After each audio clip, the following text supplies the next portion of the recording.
Checking in with U.S. Congressman Greg Pence from our area. Congressman, let's get a little update from you on the recent vote on the United States Postal Service. You have some thoughts on that, do you not? Yeah, good morning, John. Well, I do. I like to say it was much ado about nothing. Really, I don't think the administration was doing anything negative to the Postal Service. You know, all the postal servers are just doing and have done during the pandemic a fabulous job. But this bill, actually, the reason I voted against it was there was a provision down in the details. You know, you got to read the bills before you vote on them. Down in the one of the small provisions was it allowed trial lawyers to bring lawsuits against anybody that didn't get good service from the Postal Service. So I thought, okay, all right, here we go. So it was going nowhere, it was interesting that Nancy Pelosi brought a whole bunch of folks back to Washington, D.C., and we'll tell you, 81 Democrats didn't show up. So 1/3 of the Democrats actually did not go back to Washington, D.C. and vote. They gave somebody else their proxy card, which, you know, I'm absolutely against. But that's not going to get picked up by the Senate, and so that one is kind of a messaging past. We're not talking about that. That won't go forward. Congressman, good news for a couple of entities in our community. Some grants announced to benefit First Christian Church in Columbus, and also some money for the Columbus Municipal Airport. You want to talk about those?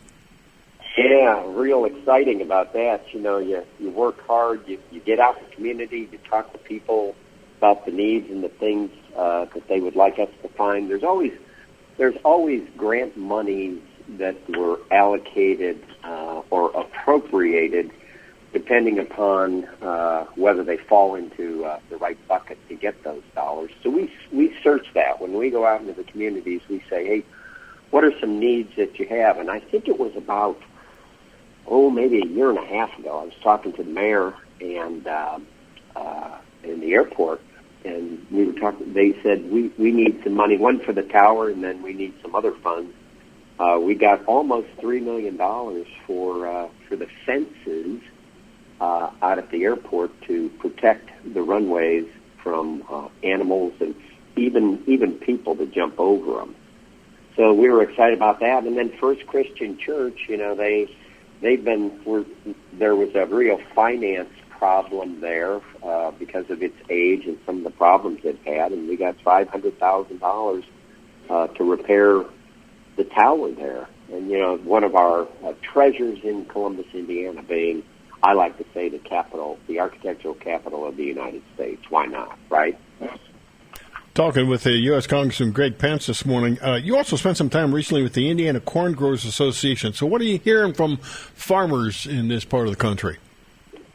Yeah, well, the one thing is they're a little concerned about what's happened to ethanol volumes. You know, corn makes ethanol. There's a brand new ethanol plant over in Shelbyville. When the COVID shut down the economy, people were only driving half as much, which meant only half as much ethanol was being produced and used. 1/3 of the crop in Indiana goes to produce ethanol. So they wanted to share that with me and concerned about some of the regulations there and make sure that I was committed, as well as the administration was committed, to continue ethanol and focus on having that a product that is going to keep that 1/3 more of the crop going, and I assured him that I was.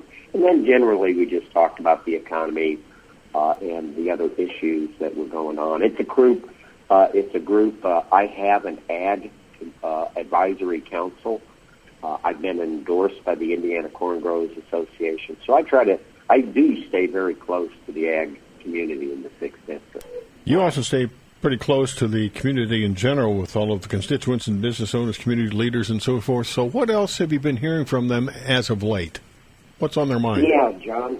Yeah, thanks, John. I could kind of go through the whole list of the different communities. You know, I've done a lot about law enforcement. You and I saw each other on Saturday afternoon. You know, I've gone around and I've supported them. I've heard a lot about that. I think we talked about that before, about qualified immunity. not defunding the police. As I've gone to all the different communities, that became a huge issue, and I am against defunding, and I am against taking away qualified immunity from law enforcement. Then I got out in Richmond, Batesville, Ripley County, Newcastle. I met with business leaders to see how the community was doing, and I've actually met with health department officials across the district, that again in Batesville and Ripley County and Winchester, and then Delaware County. And then I went and saw opening day at Ball State University. We went up there last Monday to see how that was going, and they really didn't know yet.